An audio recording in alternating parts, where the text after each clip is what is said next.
पश्चिमबंग में डाक्तरी छात्री को गणदुष्कर्म और हत्या घटनार सारा देश में एवं प्रतिवाद जोर धरी। जड़े कार्यरत महिला डाक्तर प्रति होइथिबा अमानवीय और बर्बर कांड पई एवं सारा देशर डाक्तर माने एकाठी होइछंती। चिकित्सा छाड़ी आज धर्मघट को ओह्लाइछंती सर्वभारतीय चिकित्सक संघ।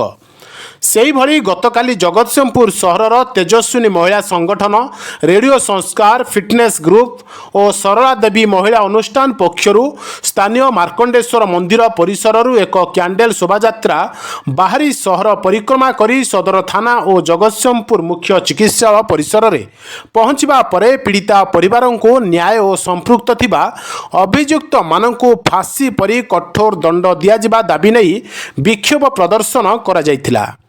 महिला डाक्तर उपरे होइथिबा एभली कार्य को नहीं देश में डाक्तर मानकर सुरक्षा पाई स्वतंत्र आईन लागू करबा पाई दाबी मध्य करिथिले स्वास्थ्य सेवा परी गुरुत्वपूर्ण विभाग रे कार्य करुथिबा महिला डाक्तर माने। जदि कार्यस्थली रे सुरक्षित नुहंती तेबे ग्रामांचलर महिला माने केते दूर सुरक्षित बोली महिला संगठनर नेत्री माने प्रश्न मध्य उठाइछंती। देश स्वाधीन हेबार 78 वर्ष पर भी आज भी महिला माने सुरक्षित नुहंती बोली संगठनर कर्मकर्ता माने प्रकाश करिसंती।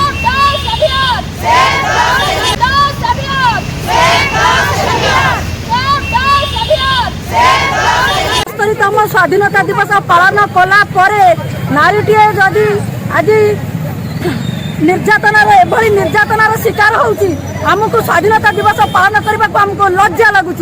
आम भावुँ आउ एणिकी स्वाधीनता दिवस पालन करूँ जो दिन गोटे महिला राति अधरे राजदाण्ड रास्ता एकुटिया चलिक जापर आम से दिन भावु प्रकृत में आम देश स्वाधीन है। जेते दिन पर्यंत महिला मान प्रति यहीपरी अशालीन व्यवहार यहीपरी दुष्कर्म होमें से दिन पर्यंत आम आउ स्वाधीनता दिवस पालन करूँ ना।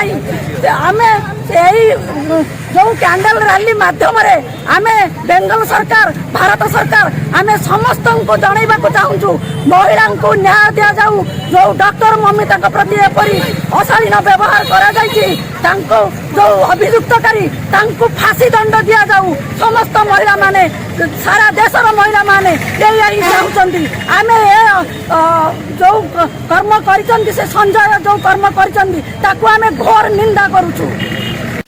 आमर कैंडल शोभा यात्रार कारण आमर जड़े कोलकाता रे जड़े ट्रेनी डॉक्टर को रेप एंड मर्डर करा एवं आमर जड़े नर्सिंग ऑफिसर को उत्तराखंड रे ड्यूटी करी फेरिला बेले किडनैप करी रेप एंड मर्डर करा तेणु आमे चाहूँ यही रेपिस्ट जी कि दुष्कर्म करिछि बा विभत्स भाव से मृत्यु देछि बा सेमानक प्रति असम्मान करिछि सेमानक मृत्यु दंड रे यथाशीघ्र सेमानक दंडित करा जाऊ।